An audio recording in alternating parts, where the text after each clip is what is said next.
I'm going to open up and take a look here at a large kit from Games Workshops for their Warhammer 40k game. It's part of the Eldar miniature range, and it is an Eldar Wraithknight.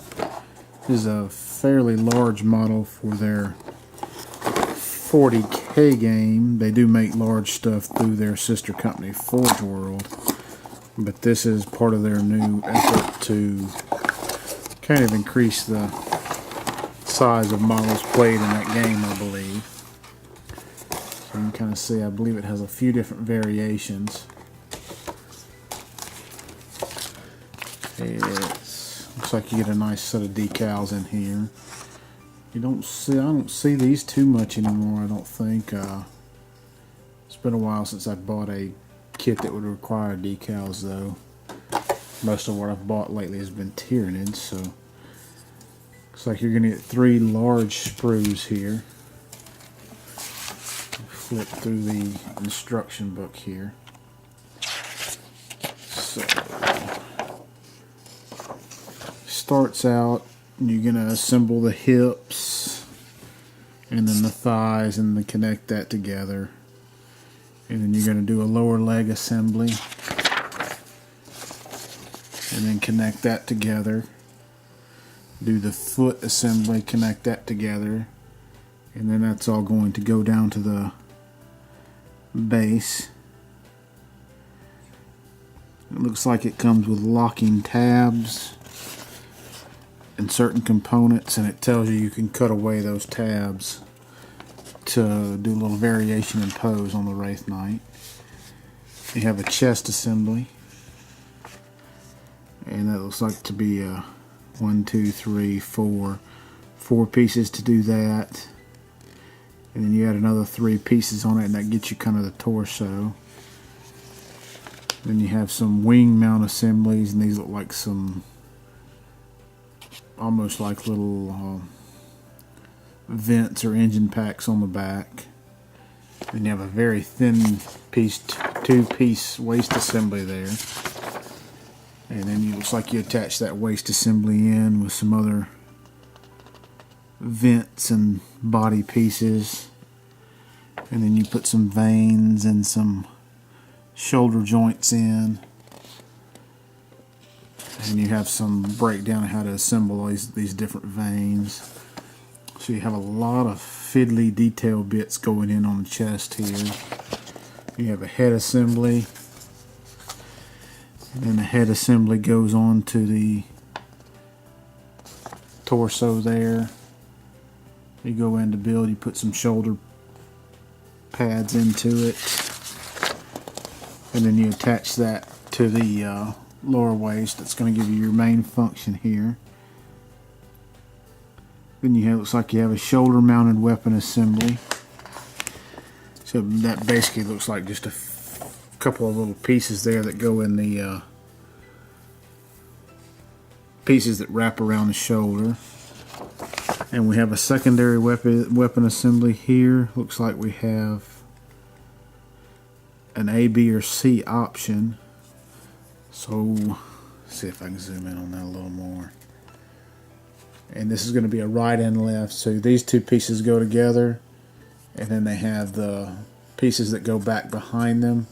So it looks like you could magnetize that, so you'd have to assemble this, put a magnet in the front and the back, and then you could magnetize those to pop on and off. Doesn't look like, and then you can see how they kind of assemble on the shoulder there. And then it looks like you have 3 different variations to go with. You have a 2 heavy wraith cannons, and those are kind of arm mounted cannons. Or you can have a sun cannon and a scatter shield, or you can have a ghost glaive and a scatter shield. It's like a sword, and it goes into the breakdown of how to assemble each one of those. I don't know if they're going to share components here. The heavy wraith cannon, the scatter shield you could do with either one. The sword looks like it assembles in the wrist. The rest of them look like they mount to the forearm. So it goes into how to assemble the Wraith Cannon here. Gives it for each side, and then shows how they pop on there. So they actually, you actually assemble the arm and then the cannon, and then put those together with some other little pieces. So the arm is probably going to be a repeated use in every one of them. Let me see the numbers.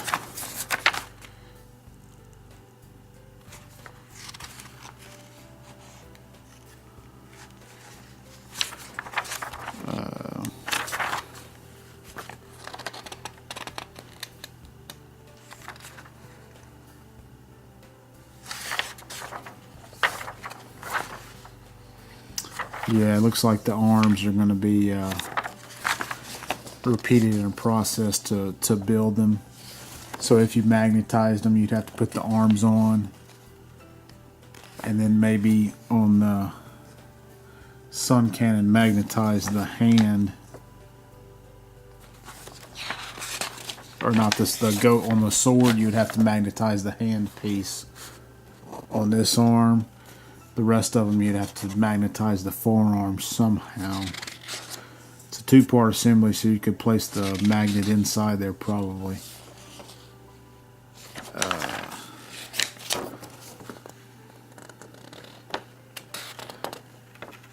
Magnetizing the shoulder cannons, like I said, would be easy.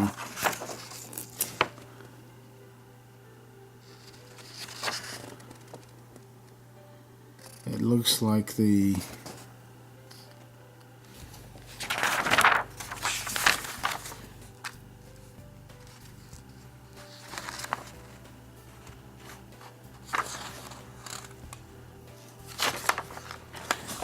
scatter shield could be mounted on two different arms. On the sun cannon variant, it uses kind of a straight open-handed arm. On the Ghost Glaive, it uses kind of a crooked arm to do. So as you put it together and clip out components, you could probably assemble the whole main body and then go back and look at putting those different weapon options on there. So I'll take a look at the sprues now. Get that out of the way. It causes a shadow.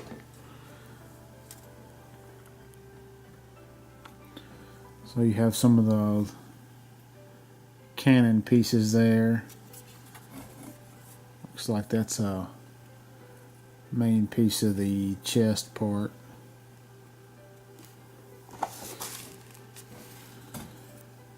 Some more pieces of some more weapon bits. Looks like those maybe two shoulder plates. Looks like it's another veiner plate that goes out. This looks like it was actually the neck piece here. So it looks like we have, these are the two parts of the cannons for the secondary weapons. You have some back pieces of the weapons where they come out of that central mount. Some more veins and pieces here. You can see there's the other side of those two weapon mounts. Here's some more back pieces of those weapon mounts. Some of the front pieces of those secondary weapon mounts. This looks like it's part of the body. Some decorative pieces for the weapons. Some back pieces and side pieces for the big cannons here. Some more decorative pieces.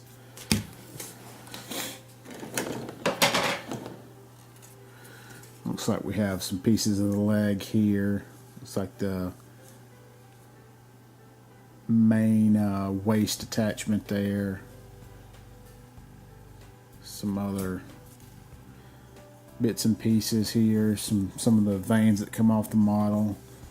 part of the chest assembly, more leg pieces, interior leg pieces.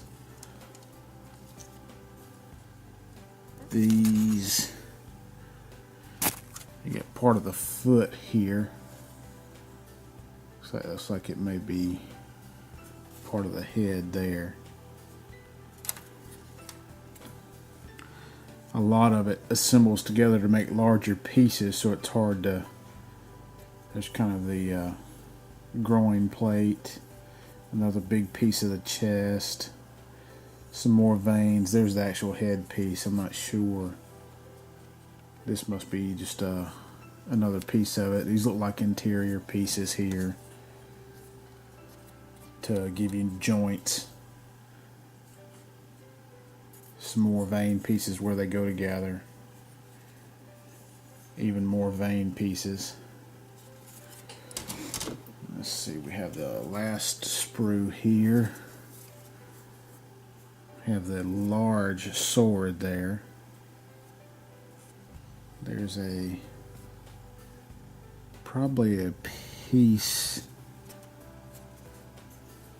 of the shield.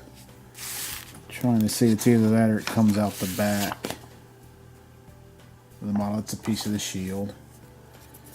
I have what looks to be part of the chest assembly where the arm pieces go in. Some more interior pieces. Look, these are the weapon mounts for the shoulders. There's a bigger part of the shield.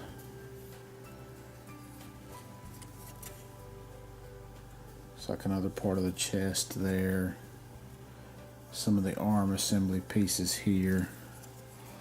So it looks like on the arm assembly pieces you get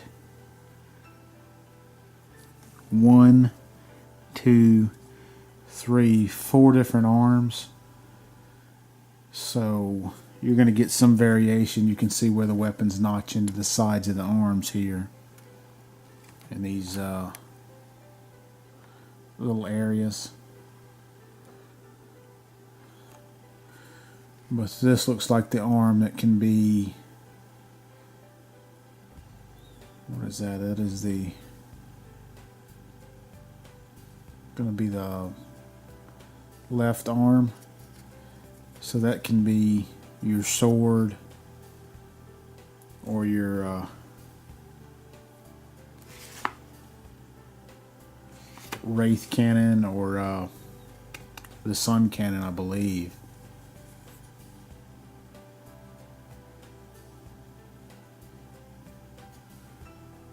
Although one of them has it. I guess you could actually use these arms. They look like they're set the way the weapons hold into them. You could use them in any variation. So you get 2 left arms and 2 right arms there. You can see you have a few different hands here.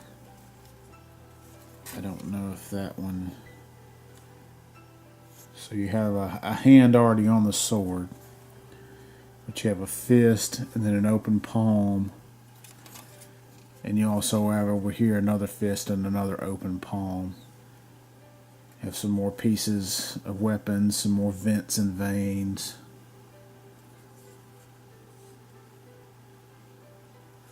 But that is a look at the Eldar Wraithknight kit for Warhammer 40k.